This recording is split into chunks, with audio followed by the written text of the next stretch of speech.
Hello friends, कैसे हैं आप सभी? उम्मीद है सभी बहुत अच्छे होंगे। कल स्टोरी नहीं दे पाई उसके लिए माफ़ी चाहेंगे। कल हमारी तबीयत सच में बहुत ख़राब थी, जिसके चलते हम इन्फॉर्म भी नहीं कर पाए यार आप लोगों को। नाराज़ मत रहिएगा। आ, आज स्टार्ट करेंगे।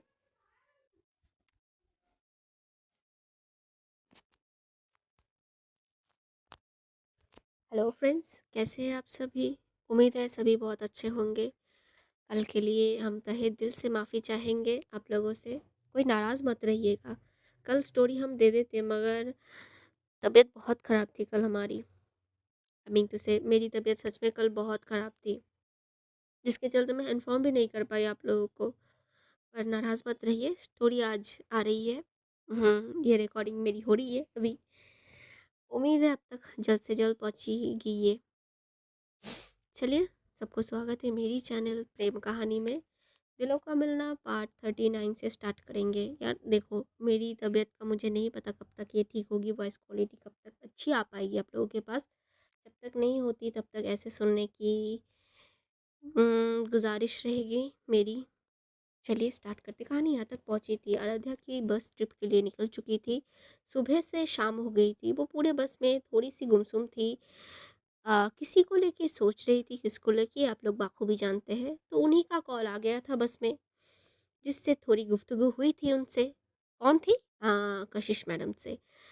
फिर थोड़ा वक्त निकल गए थे, रात गहरी हो गई थी, जिससे चलते कशिश अपने होटल रूम पहुंच चुकी थी। और तभी उसको निधि का कॉल भी आ गया था।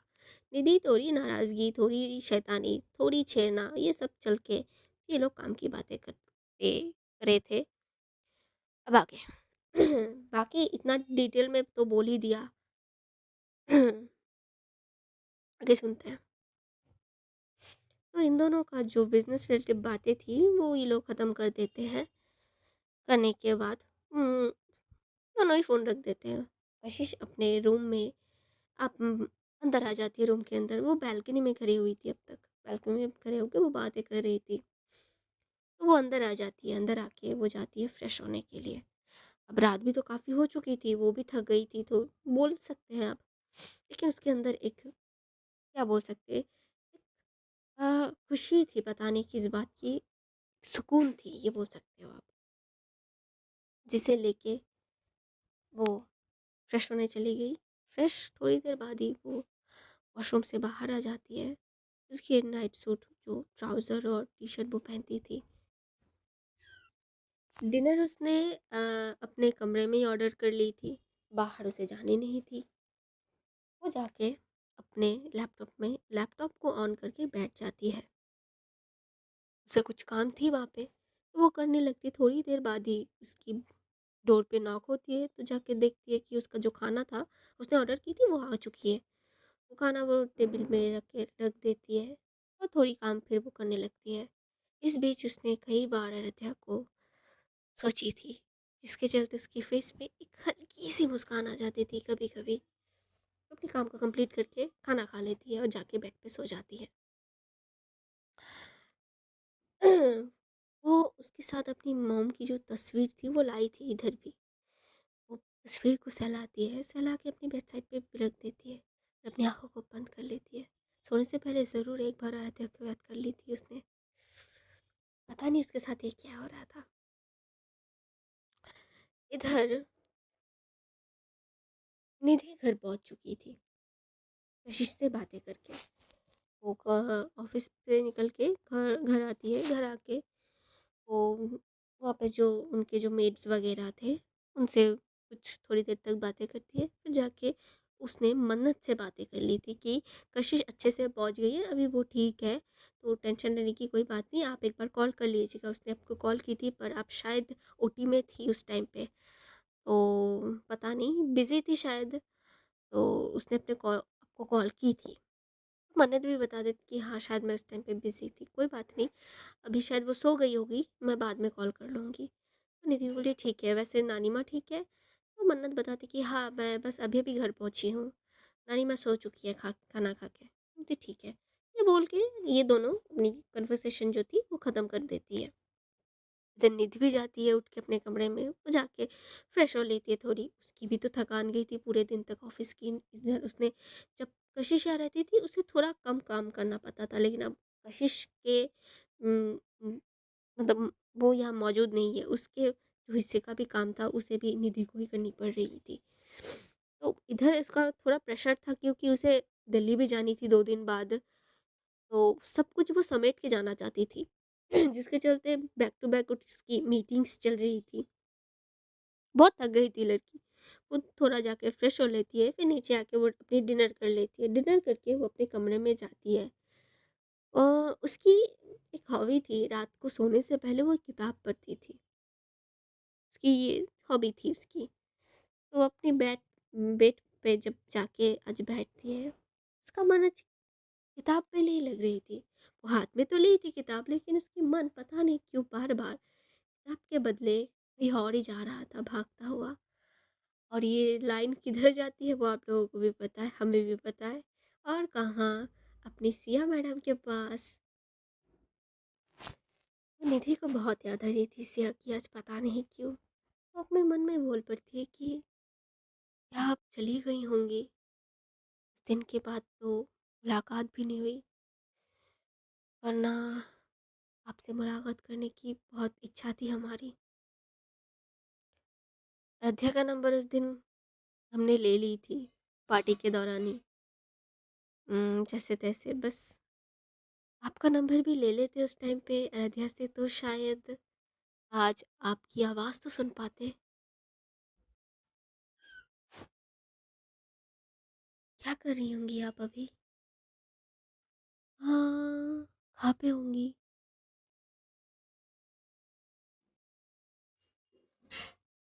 चंचल हिरनी, सही नाम दिया है हमने, मैंने आपका। इतना चंचलपन आपकी आँखों में हमने देखा है। क्या बताया आपको? कितना याद कर रहे हैं आपको। आपको शायद हम याद भी नहीं होंगे। तुम कितना चिढ़ती हो मुझसे। आप रहने देते, तुम ही ठीक है शायद। इतना चिढ़ जाती हो तुम मुझे देख के। उसके बाद तो छोड़ो, तीखी मिर्ची, कितना भी नाम दे दूँ मैं तुमको, हर एक नाम अब तुम पे बैठ जाता है। अरे ये तो सच्चाई है।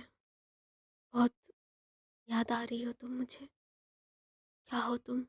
सिया, कहाँ पे हो? एक्चुअली निधि को नहीं पता थी कि आराध्या और सिया ये दोनों चले गए हैं, इनका ट्रिप था, ये नहीं पता थी। आ, कशिश ने भी नहीं बताई थी। अब उतना तो ज़रूरी नहीं समझती कि बताना भी। उसे चाहिए था आराध्या का नंबर, जैसे तैसे करके बात करनी थी उसको, क्रेविंग हो रही थी आराध्या से बात करने की। तो सिया को, सॉरी, निधि को नहीं पता थी कि ये दोनों यहाँ पे नहीं है, कहीं और गए जा रहे हैं। अब सिया के मन में भी तो कुछ हलचल थी। सॉरी, निधि के मन में भी थोड़ी हलचल थी सिया को लेके। वो भी तो कुछ महसूस कर रही थी अपने दिल में सिया को लेके। इसी एहसास के साथ वो उस बुक को साइड पे रख देती है और अपने बेड पे लेट जाती है। आंखों पे तो नींद थी नहीं उसकी, क्योंकि उसकी मन में कोई और तो थी, तो नींद आंखों में तक आएगी कैसे। थोड़ी देर तक तो इधर उधर करवट करती रहती है पर उसे नींद आती नहीं। फिर भी बोलती है कि क्या हालत बना दी है तुमने मेरी, तो नींद भी नहीं आ रही है, क्या करूं।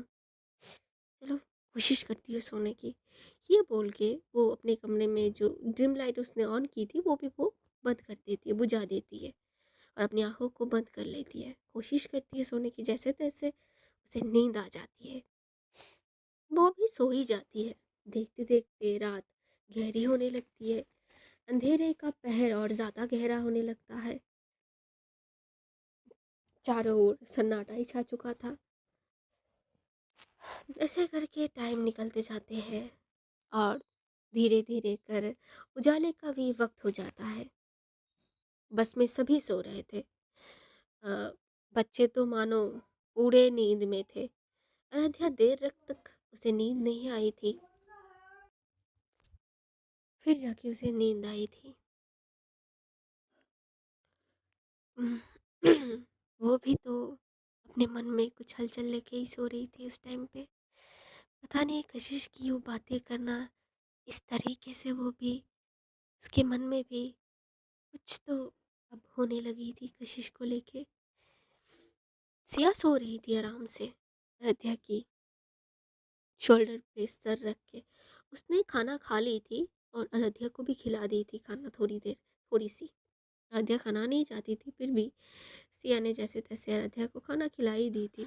सारे बच्चे सो रहे थे। देखते देखते भोर का टाइम हो जाता है, रोशनी हो ही जाता है आखिर धरती पे।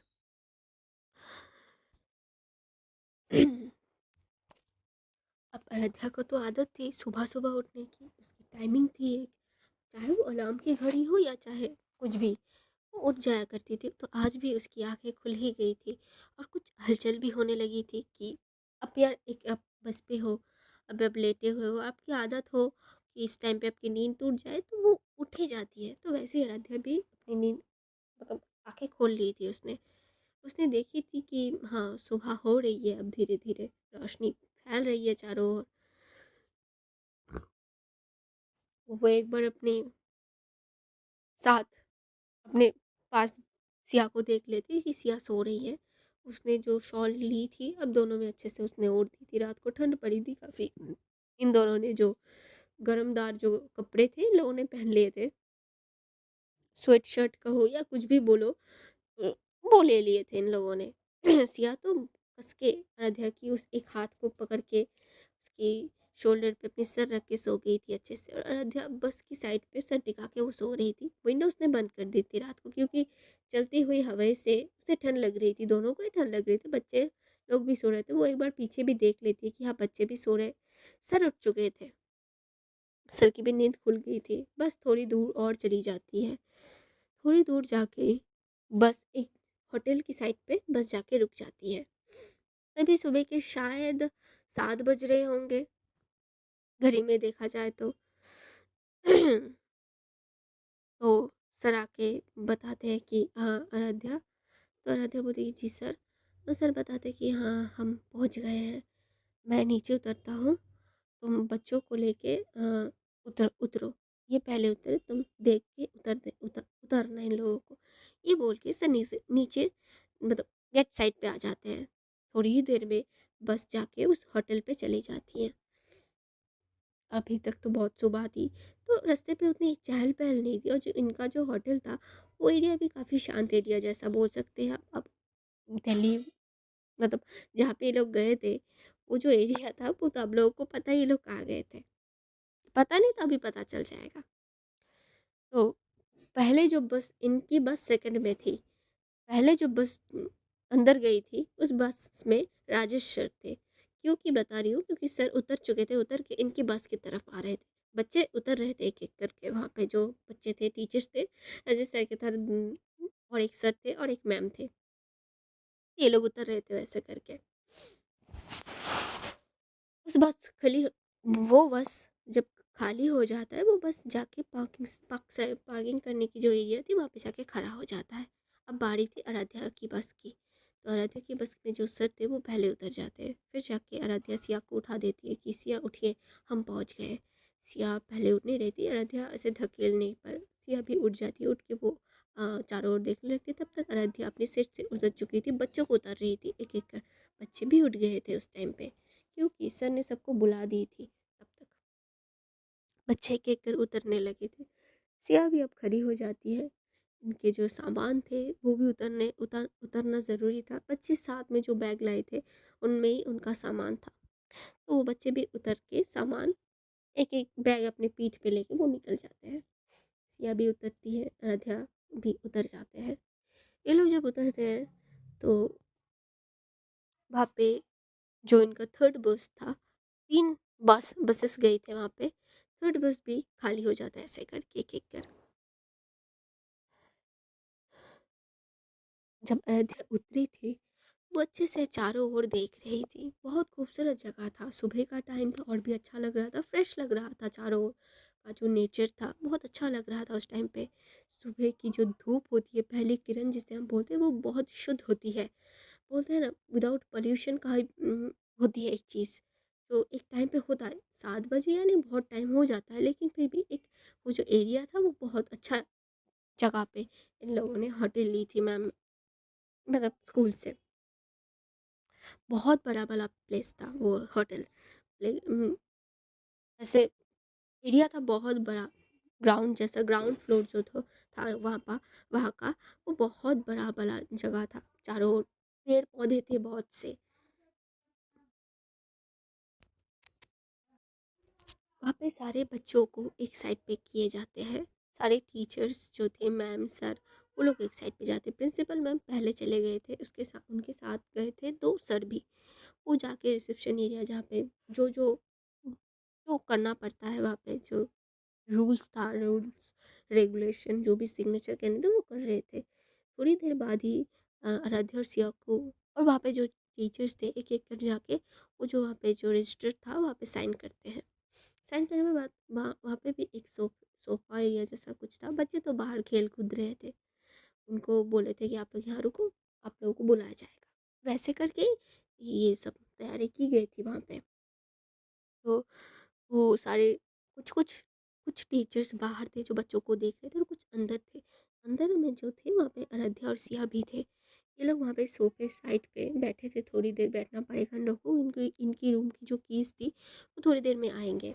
बच्चों के लिए 3 बड़े वाले किंग साइड बेडरूम ले गए थे उनको रखने के लिए। अब इतने बच्चे तो आए थे, 100 तो बोल ही सकते हैं आप। लड़कों के लिए अलग से, लड़कियों के लिए अलग से कमरे लिए गए थे। और जो टीचर्स रहेंगे, जो जेंट्स टीचर्स बोल सकते हैं आप, उन लोगों के लिए अलग से, मतलब ये लोग शेयर पे कमरा जो था शेयर पे लेंगे। तो हम्म, वही होता है, जो जो मैम एक साथ रहना चाहते थे, मैडम जो लोग थे वो लोग एक साथ रह लेते हैं, और सर एक साथ चले जाते हैं। जिनमें आराध्या और सिया और इनके साथ और एक मैम रहने की, 3 लोग एक साथ रहेंगे एक कमरे में। वैसे तय होता है वहाँ पे, ये लोग थोड़ी देर वेट करते हैं क्योंकि रूम की जो चाबियाँ थी, कीज थी, वो थोड़ी देर में आएंगे, ऐसे ही बताया गया था। अब बैठे इंतज़ार कर रहे थे, तभी सिया को वॉशरूम जानी थी। अब वो यहाँ कुछ जानती तो है नहीं, तो आराध्या को बताती कि आराध्या, अब मुझे वॉशरूम जानी है। तो आराध्या बताती कि आप किसी और को ले जाइए, हमें अच्छा नहीं लग रहा है। सिया तो सिया थोड़ी सुनेगी आराध्या की बात, वो तो उसे ही ले जाएगी। तो तुम ही चलोगी, चलो चलो चलो। तो वो जैसे करके उठा लेती है आराध्या को, और आराध्या भी उठ जाती है। अब क्या ही कर सकती है, उसे भी थोड़ी फ्रेश होनी थी, तो वो भी चली जाती है। वहाँ पे एक सर्वेंट से वो पूछे, वो सर्वेंट नहीं, वहाँ का वो एक स्टाफ था, उनसे पूछ लिया था वॉशरूम किस साइड पे है। तो ये लोग वहाँ पे जाते हैं, दोनों वॉशरूम में थे। सिया अपना काम कर रही थी, आराध्या अपनी फेस पे जो पानी, उसकी आंखों में अभी भी नींद थी थोड़ी थोड़ी। अब उसने देर रात तक सोई थी, तो उसे अच्छे से बस में से नींद नहीं आई थी। उसकी आंखों में अभी भी थोड़ी नींद की आगोश थी, जिसके लिए वो अपनी फेस में पानी थ्रो किए थे। और अब शीशे की तरफ सामने जो मिरर लगा हुआ था, मैं देख रही थी खुद को। थक गई थी लड़की बहुत। तभी उसके साथ जो उसका साइड बैग या पर्स कुछ भी कह लो, वो हमेशा रहता था आराध्या के पास। उसमें उसका फ़ोन रिंग कर रहा है, ये वो सुनाई देता है उसको। तो वो वहाँ से वो जो क्या कहते हैं, टिश्यू लेके अपने हाथ को पोंछ लेती है, पर आँखों, फेस में जो उसने पानी थ्रो की थी, उसको वो नहीं पोंछती।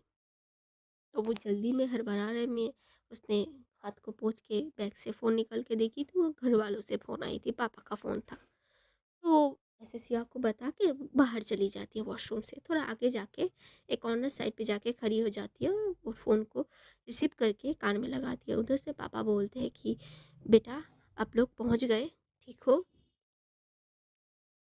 तो आराध्या बताती है, जी पापा, गुड मॉर्निंग, हम अभी अभी पहुंचे हैं, बस अभी रूम में जाएंगे, तब जाके आपको कॉल करते हैं, वहाँ पे जाके आपको कॉल करते हैं। तो पापा बताते कि ठीक है बेटा, आप जाके अच्छे से फ्रेश हो जाइए, फिर हमें कॉल कीजिए।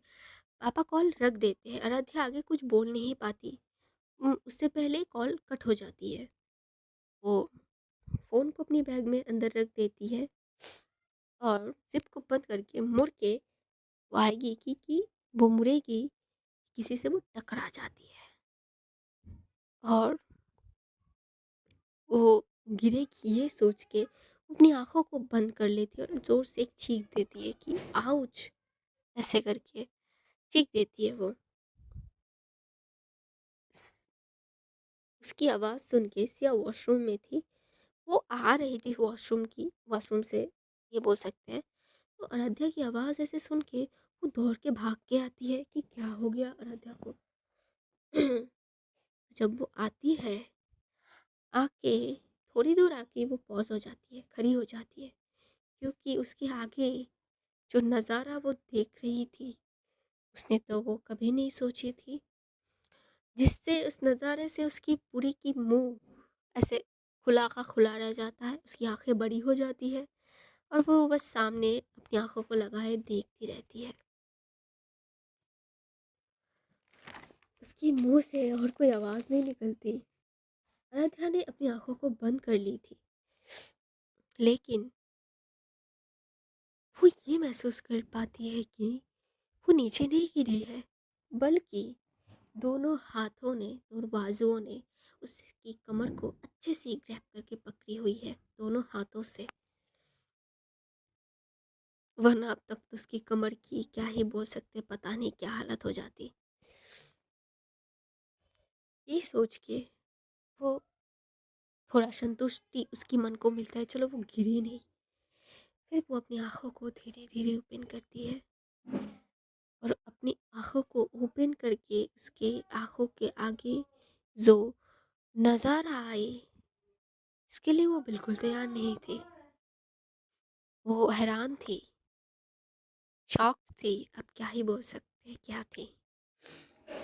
उसके आगे 2 बिल्कुल नीले समंदर जैसी 2 आँखें जो उसे ही घूर रही थी। सवालों भरी नज़रों से, कुछ सवालों भरी थी, कुछ पता नहीं सरप्राइज़ थी उन आँखों में। वो आँखें भी शायद शॉक्ड में थे सामने वाले इंसान को देख के। तो कौन हो सकते हैं इन नीली आँखों की मालिक? और कौन? हमारे कशिश जी। हाँ, वो कशिश जी थे जिनसे राधा टकराई थी। एक्चुअली कशिश फ़ोन में बात करते हुए जल्दी-जल्दी कहीं जाना चाहती थी शायद। तभी वो भी आगे फ़ोन को रखेगी कि किसी से वो टकरा जाती है। उस शख्स को कुछ कहेगी, लेकिन उसकी नज़रें जब सामने वाले इंसान को देखती है, वो भी चुप हो जाती है। पल के लिए मानो वो भी रुक जाती है। उसकी आँखें बस उस शख्स को देख रही थी, उन उस चेहरे को देख रही थी। जिसको उसने भी शायद इस जगह पे सोची ही नहीं थी। ऐसी तो बिल्कुल भी नहीं, इस तरीके से तो बिल्कुल भी नहीं। आराध्या ने जो पानी थ्रो की थी अपनी फेस पे, उसने उसको पूछा नहीं था, जिसके चलते वो बूंदे अभी भी उसकी फेस में कई कई जगह पे लगे हुए थे। उनकी वो कुछ बूंदे तो उसकी होठों के साइड पे थे, कुछ बूंदे उसकी पलकों में थे, कुछ बूंदे उसकी चिक्स पे थे, कुछ बूंदे उसकी उस रेडिश वाली नाक पे थे। जब आराध्या ने आंखें खोली थी, उसकी आंखों में अभी भी नींद की आगोश लगी हुई थी, जिससे आंखें थोड़ी सी क्या बोल सकते हैं, मानो निज तरीके से इतनी प्यारी लग रही थी उस टाइम पे, जिससे कशिश और भी ज़्यादा आराध्या में खो रही थी। आराध्या की उस फेस में जो बूंदे लगे हुए थे, उस बूंद में खो रही थी, मानो किसी मोतियों से कम नहीं लग रहे थे वो बूंदे आराध्या की फेस पे आज। कशिश तो बस उस नज़ारे को, खूबसूरती को देख रही थी, अपनी आँखों से तरस रही थी। राधिया जब अपनी आँखों को खोलती है, तब जाके वो उसकी आँखें कशिश की आँखों से मिलती है और दोनों ही उस पल में मानो डूबने लगते हैं। भूल गए थे ये दोनों कहाँ पे खड़े हुए हैं, जगह कौन सी है, आगे कोई देख रहे हैं इनको।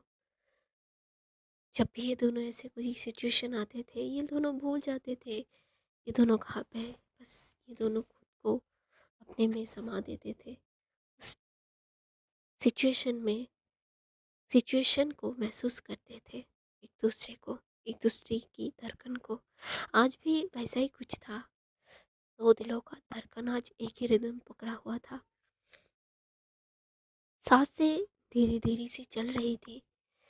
कशिश तो बस नजरों को गराई हुई थी आराध्या की फेस पे, स्पेशली उसकी उस लबों की साइड पे जो नेचुरली पिंक कलर के थे। उसको कुछ लगाने की जरूरत नहीं पड़ती थी आराध्या को। उसके साइड पे मानो एक मोतियों जैसा बूंद गिरा हो जो रोशनियों से और भी चमक रहा था।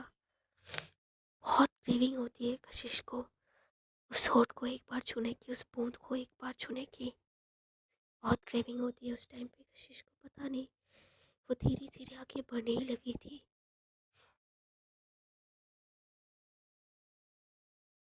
राध्या भी इसी मदहोशी में खोने लगी थी। उसने अपनी आंखों को, पलकों को आज बंद नहीं की थी। उसकी पलकें आज खुली हुई थी। वो देख रही थी कशिश की हर एक हरकत को, हर एक मूवमेंट को। उसके अंदर भी कुछ हलचल होने लगती है। उसकी दिल भी धड़कने लगती है अब जोरों से। उसे भी शायद ये आगाज हो गई थी कि कशिश की आगे की कदम क्या होगी। सिया को अब ध्यान आती है कि ये दोनों क्या कहाँ पे है और कैसे, क्या सिचुएशन है। तो तब जाके सिया अपनी आप उसकी भी थोड़ी सी अजीब हो गई थी कि ये दोनों यहाँ पे ऐसे, अगर किसी ने इनको ऐसे देख लिया तो स्पेशली कशिश को तो बहुत बातें बनाएंगे। तो सिया आवाज़ दे देती है आराध्या को कि "अ- आराध्या"। जब सिया की ऐसे वॉइस आराध्या अपनी कानों में पाती है तब वो जाके अपनी होश में बाहर आती है। तब तक कशिश बहुत नज़दीक आ गई थी आराध्या की फेस की।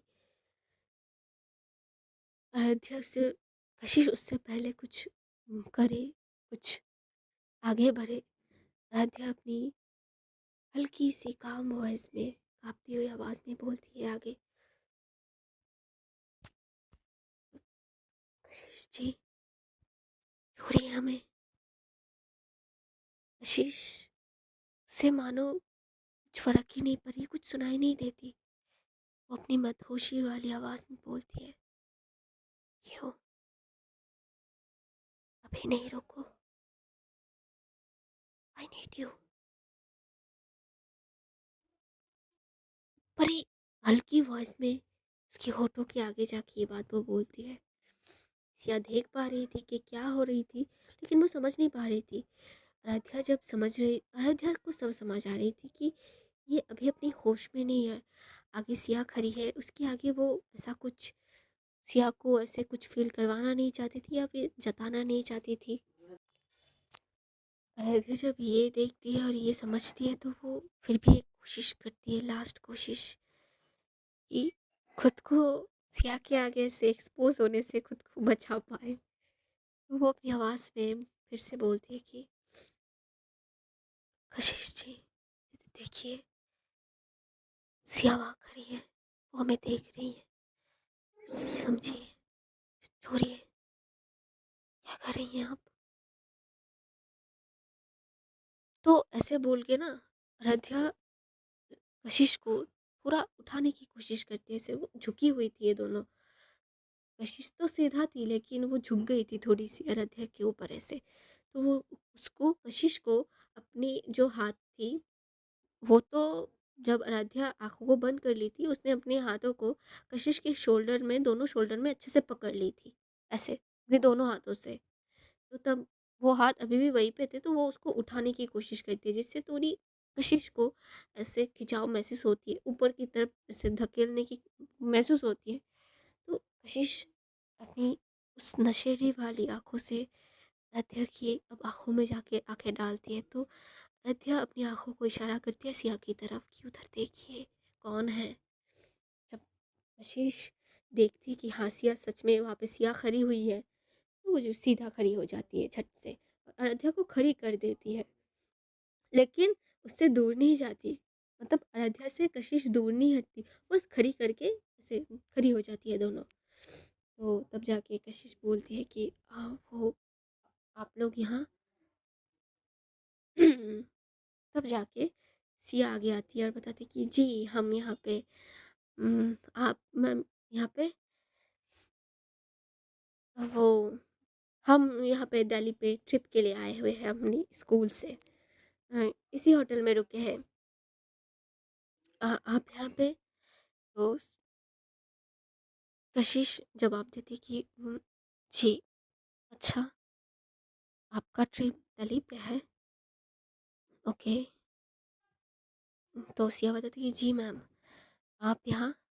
तो कशिश बताती है कि मेरी एक प्रोजेक्ट के लिए मैं यहाँ पे हूँ, मैं भी इसी होटल में हूँ। ये बात वो आराध्या की तरफ देख के बोलती है। सिया थोड़ी सी करीब आ गई थी इन दोनों के, ये तीनों एक साथ खड़े होकर बातें कर रहे थे वहाँ पे। तो सिया बताती कि ओह वाओ हम भी यहीं पे हैं, आपसे यूँ मुलाकात हो गई होगी ये सोचे नहीं थे मैम। कैसे हैं आप? आपसे बहुत दिनों से मिलने की इच्छा थी पर आप उस शादी में नहीं गए थे वहाँ पे, आपसे वरना मुलाकात हो जाती। अ, आपके दोस्त गए थे। तो कशिश बताती कि हाँ वो मुझे थोड़ी काम थी, वैसे भी मैं ऐसे पार्टियों में शादियों में नहीं जाती। वैसे मुझे भी नहीं पता थी कि आप लोगों से यूँ मुलाकात हो जाएगी। ये बात वो इंटेंशनली बोलती है, वो भी आराध्या की तरफ देख के, वो भी एक ऐसे वॉइस में कि आराध्या आंखों को नीचे झुकाई हुई थी जब ये दोनों बातें कर रहे थे। जब आराध्या ऐसे आवाज़ सुनती है कशिश की, वो तुरंत अपनी आंखों को कशिश की तरफ करती है।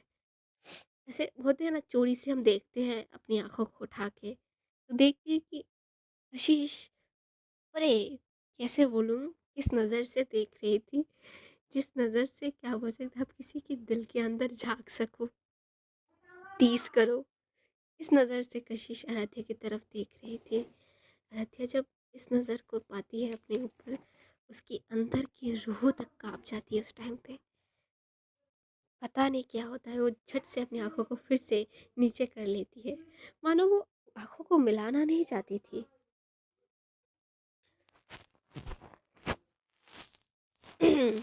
आगे कशिश बताती है कि तो कितने दिनों की ट्रिप है आप लोगों की? सिया बताती है कि अभी तक मुझे ज़्यादा नहीं पता, सर से बातें नहीं हुई। पर जब जहाँ तक मुझे पता है 2-3 दिन तो रुकेंगे यहाँ पे। तो कशिश बताते कि ओह नाइस। तो सिया बताते कि यस मैम, अच्छा हुआ आप भी यहीं पे हैं, हम भी यहीं पे हैं, मज़ा आएगा। वैसे आप प्रिंसिपल्स मैम भी यहाँ पे आई हुई हैं, आप उनसे मिली हैं? तो कशिश बताती कि नहीं, मैं अभी कहीं जा रही थी, मुलाकात तो होगी। वैसे मुझे अच्छा लगा जान के आप लोग यहीं पे हो। सिया बताते कि हाँ यस मैम। सिया को समझ नहीं आ रही थी कशिश क्या बोल रही थी, उसे बहुत अच्छा लगा ये जान के कि कशिश मैम भी यहीं पे है, उसकी आइडल जो थी कशिश, तो उसे तो खुशी होगी। ये दोनों ऐसी बातें कर रहे थे, तभी आराध्या अपनी हल्की सी वॉइस में सिया की तरफ देख के बोलती कि हाँ सिया, चले हम, हमें लेट हो रही है वहाँ पे, शायद सभी हमें ढूंढ रहे होंगे। तो सिया बताती कि हाँ ठीक है फिर। वो कशिश की तरफ देख के बोलती कि फिर ठीक है मैम, अब अभी चलते हैं, आपसे बाद में मुलाकात करते हैं। ये बोल के वो कशिश को बाय करके आगे चली जाती है। आराध्या सिया के पीछे पीछे चल रही थी।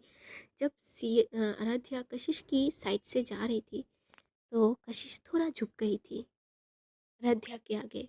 उसकी कहाँ जे क्या बोलूँ, ईयर साइड पे कान में जाके वो बात करती है। तभी आराध्या को अपनी सर को नीचे झुका लेती है और रुक जाती है, वहीं पे खड़ी हो जाती है, जैसे जब कशिश ने ऐसे यूँ झुक गई थी उसके साइड पे, कान के साइड पे जाके कशिश बताती है कि तुम भी यहीं पे हो, मैं भी यहीं पे हूँ, अब तो मुलाकात होनी ही होनी है, बातें करनी है ना। वैसे ये फेस को वाइप आउट कर लो, वरना अच्छे खासे इंसान की नीयत ऐसे ही बिगड़ सकती है तुम्हारी इन फेस को देख के अभी। जो परत ये सुनती है वो तुरंत वहां से चली जाती है। और पता नहीं क्यों उसने अपनी जो फेस थी, अपनी जो दुपट्टा थी उससे वो पूछ लेती है। कशिश दूर से ही देख रही थी ऐसे आराध्या को करता हुआ, वो अपनी फेस पे एक तीखी वाली मुस्कान लाती है और वापस वो वहां से चली जाती है। ये दोनों उस रिसेप्शन साइट पे आ जाते हैं, तो वहाँ पे कार रूम की जो कीज़ थी वो मिल चुकी थी। प्रिंसिपल मैम इन दोनों को देख के बताती, कहाँ थे तुम दोनों? तो सिया बताती कि वो मैम हम दोनों वॉशरूम की साइड पे गए थे। तो बोलती कि ये लो तुम्हारी रूम की कीज़, और थोड़ी देर बाद ये नीचे लॉबी में मिलते हैं हम। तो ये बोल के प्रिंसिपल मैम वहाँ से चले गए थे। अब मैम ने सबको दे दी थी कीज़, बच्चे लोग भी ऊपर चले गए थे, वो भी थक गए थे थोड़े बहुत। तो ये दोनों भी अंदर रूम की साइड पे चले जाते हैं।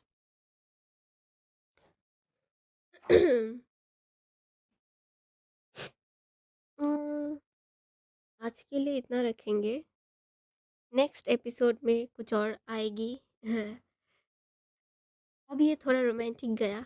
उम्मीद है आप लोगों को पसंद आई एपिसोड। उम्मीद करती हूँ जिसके चलते बड़े बड़े वाले कमेंट्स करेंगे आप लोग थोड़े से मेरे लिए, थोड़े लाइक करेंगे, शेयर करेंगे।